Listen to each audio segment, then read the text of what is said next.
What the frig is intertextuality? Howdy, I'm Sonja Wrights, and I can answer that question. Welcome back to Surviving English Lit, Episode 2, featuring my co-host, Meow.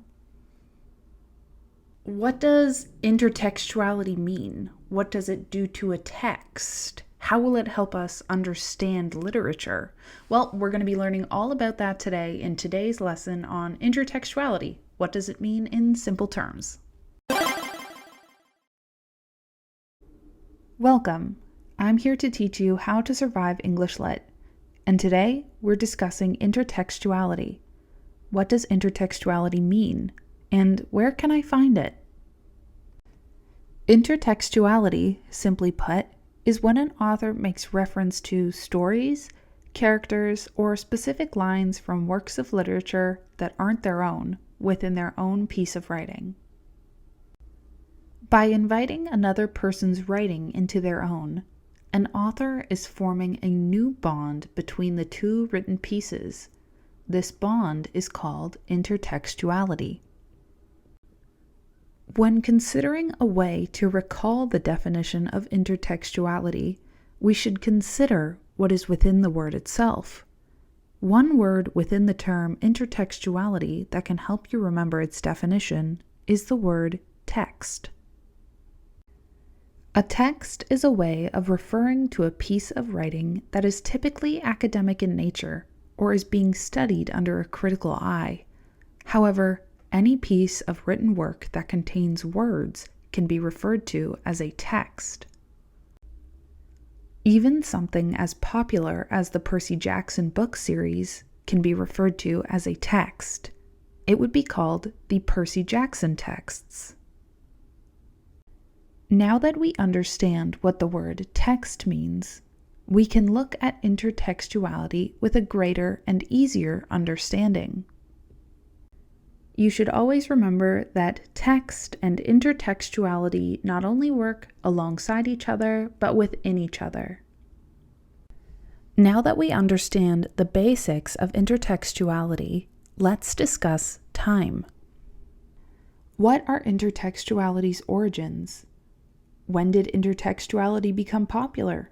When did it start?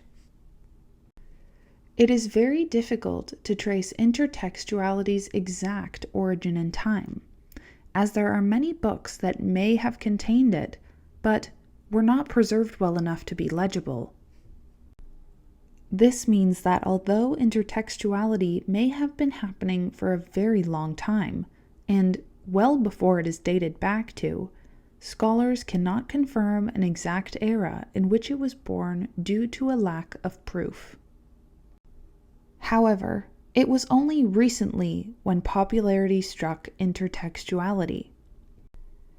In the 20th century, intertextuality became a very common aspect of literature due to the increasingly easy access to different texts across the world.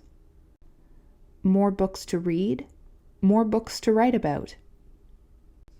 And now, in the 21st century, intertextuality is very common amongst literature, as well as movies, music, and TV shows.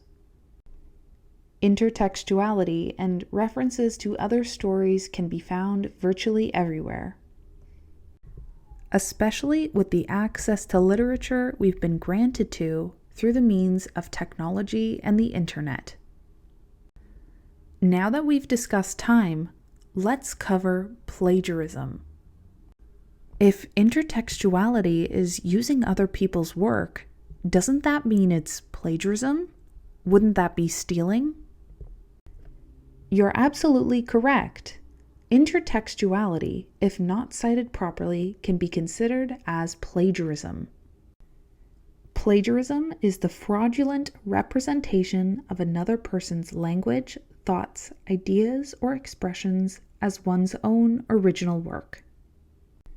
In simple terms, plagiarism is when you take someone else's idea and claim that it is your own.